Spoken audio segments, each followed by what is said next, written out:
लालो देवी उर्फ ललिता ने अपने बेटे को बहुत मुश्किलों से पाल पोस कर बड़ा किया था।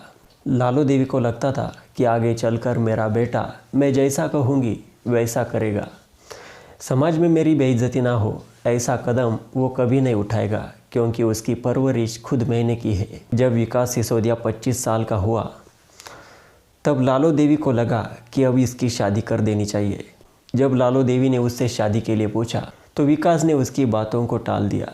जब लालो देवी ने उसके मना करने का कारण जानना चाहा तो लालो देवी को पता चला कि उसके बेटे का किसी लड़की के साथ चक्कर चल रहा है। और लालो देवी को पता चला कि उसका बेटा विकास का जिस लड़की के साथ चक्कर चल रहा है उस लड़की उसकी जाति की नहीं है और विकास उससे ही शादी करना चाहता है। लालो देवी ने विकास को बहुत समझाया कि तू ऐसा मत कर, समाज में हमारी बेइज्जती हो जाएगी, इसलिए मैंने तेरे लिए दूसरी लड़की ढूंढी है, तू उससे शादी कर ले। लालो देवी को बहुत मनाने के बाद विकास दूसरी लड़की से शादी करने के लिए तैयार हो गया और उसने शादी की।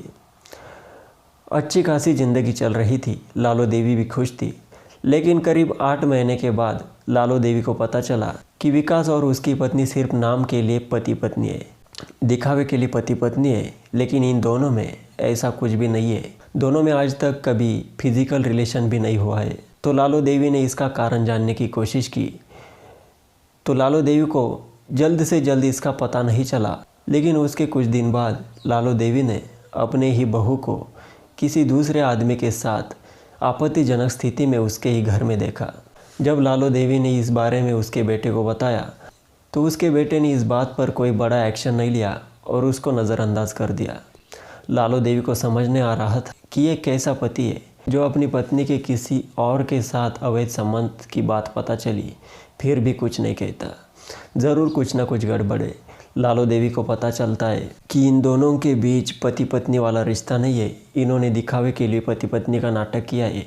विकास का उसकी पहली वाली गर्लफ्रेंड के साथ चक्कर चल रहा है और उसकी बहू का किसी दूसरे आदमी के साथ चक्कर चल रहा है।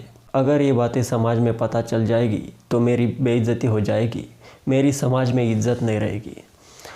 लालो देवी उन दोनों को समझाती है कि पीछे जो कुछ भी हुआ उसे भूलकर अब नई ज़िंदगी की शुरुआत करो। तुम दोनों दुनिया के लिए पति पत्नी हो, पति पत्नियों के जैसे रहो। लालो देवी ने बेटे को बताया कि तू उस लड़की को भूल जा और बहू को बताया कि तू दूसरे आदमी को भूल जा और तुम दोनों पति पत्नियों की तरह रहो। लेकिन लालो देवी के बेटे विकास सिसोदिया ने लालो देवी को बताया कि माँ तुम हमारे बीच में मत आओ, हमारा जैसा चल रहा है वैसा ही चलने दो। अपने बेटे की ऐसी बातें सुनकर लालो देवी का गुस्सा 7वें आसमान तक पहुंचा और लालो देवी को समझ नहीं आ रहा था कि मैं क्या करूं, क्योंकि लालो देवी की बेटी यानी विकास सिसोदिया की बहन भी पहले से ही किसी दूसरे के लड़के के साथ प्यार करती थी और उसी लड़के के साथ भाग गई थी। इसके चलते समाज में उनके पीठ पीछे बुरी बातें होती थी, इसलिए लालो देवी अब बहुत टेंशन में आ चुकी थी। लालो देवी फ़ौरन वहाँ से निकलकर अपने भाई रामबस से मिलने के लिए जाती है और रामबस को अपने भांजे की सारी करतूतें बताती है।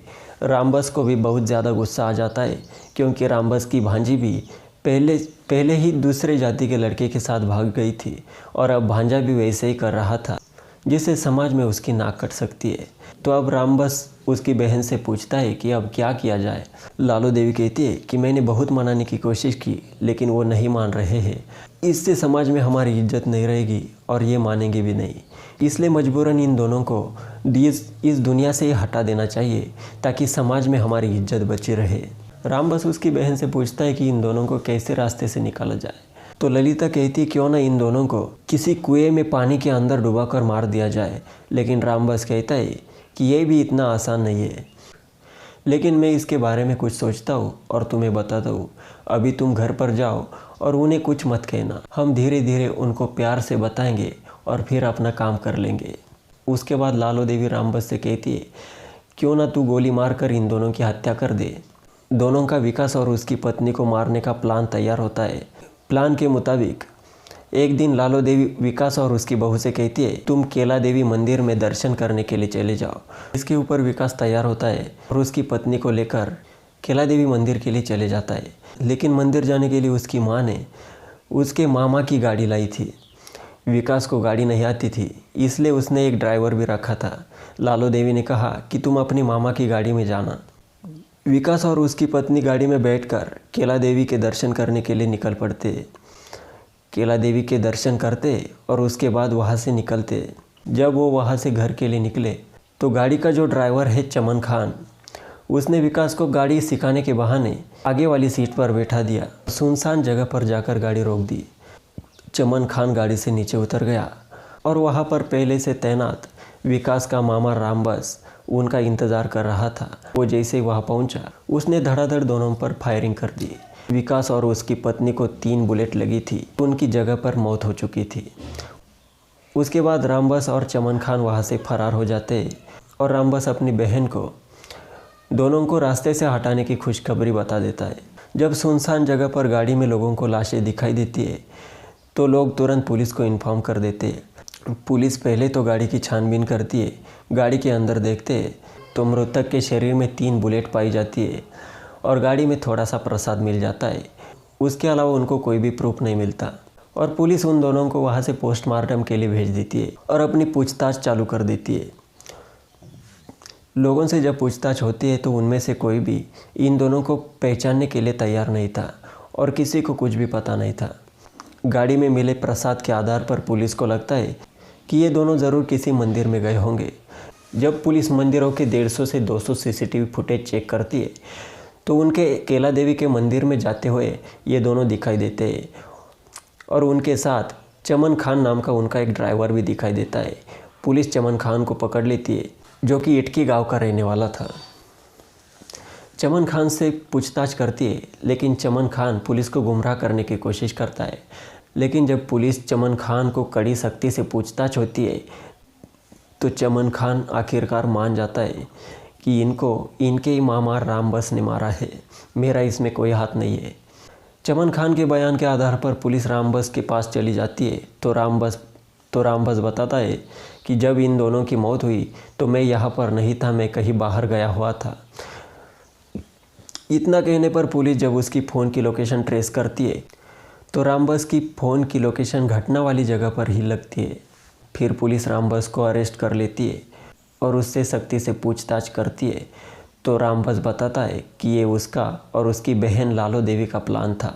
रामबस के कहने पर पुलिस लालो देवी उर्फ ललिता को अरेस्ट करती है और ललिता से पूछताछ होती है तो ललिता बताती है कि मेरा बेटा मेरा कहना नहीं मान रहा था, उसकी एक और गर्लफ्रेंड थी, उसका उसके साथ चक्कर चल रहा था और मेरी बहू का किसी दूसरे आदमी के साथ अवैध संबंध चल रहे थे। इसके चलते मेरी समाज में इज्जत ना रही थी, इस वजह से मैंने ये कदम उठाया। इस प्रकार से पुलिस ललिता देवी को भी अरेस्ट कर लेती है। इस कहानी का मकसद किसी को परेशान करना नहीं बल्कि आपको जागरूक करना था। समाज में ऐसी ऐसी घटनाएं घटती है, सावधान रहे, सतर्क रहे, अपनों का ख्याल रखें, अपने परिवार का ख्याल रखें और ऐसी क्राइम स्टोरीज़ लगातार देखने के लिए चैनल को सब्सक्राइब कर लें। जल्द ही मिलेंगे अगले एपिसोड में। जय हिंद, वंदे मातरम।